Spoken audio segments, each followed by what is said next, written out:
Ayan mga kabarangay, magluluto naman tayo ng isang masarap na ulam pulutan at syempre masarapin natin. So ganito lang gagawin natin para walang kalansa-lansa ang ating diskarte ng pagluluto ng ating itik mga idol. So ang gagawin natin super spicy ginataang itik. So napakasarap, napakasimple ng ganitong pagluluto pero dapat may diskarte pa rin para wala pong kalansa-lansa. Alam naman natin na yung itik medyo malansa ng konti. So ayun, bumili tayo ng isang pirasong itik dito sa may bandang C6. So sa mga nagtatanong kung magkano ang isang piraso, so per piraso po, per piece po ang kanilang bintahan ay pumapatak po ng 220 hanggang 210 per piraso. Isang pirasong itik mga kabarangay. So depende po sa laki. So mayroon din silang mga 230. So kalimitan halos nasa 220 lang. So ayun, nagprepare na rin tayo ng ating mga pampa-aromatic. Syempre hindi mawawala yan.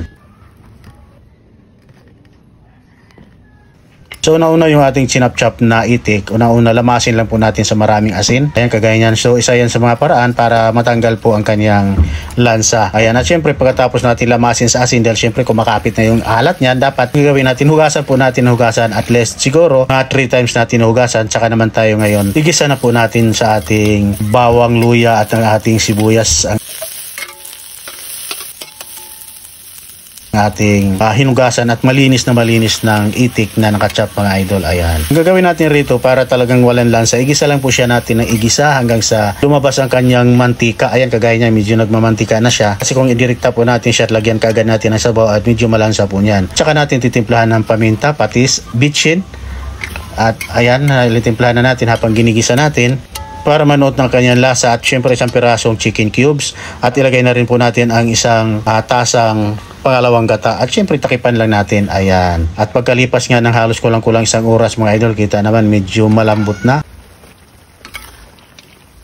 Saka natin ilagay naman natin ngayon ang ating kakang gata, yung purong gata, at syempre lagyan na rin natin ang ating siling labuyo, siling panigang para pampalasa at syempre dagdagan na rin natin ng konting pampalasa, depende po sa ating timplada. Ayan. So ayan mga kabarangay, pagkalipas pa ng ilang minuto medyo luto na po at halos patuyo na po ang ating ginataang itik na super spicy. Kita naman napakaraming sili po nang nailagay natin. Ayan, at pwede na po tayong kumain. Ayan, at syempre ulam pulutan yan mga idol, pero mas maigi kung ulamin muna natin at pag may tira tsaka na lang natin pupulutanin. Ayan. At sa mga gusto nga palang umorder na ating bagnit bagoong at ng ating suka na mas pinasarap, suka rapsa.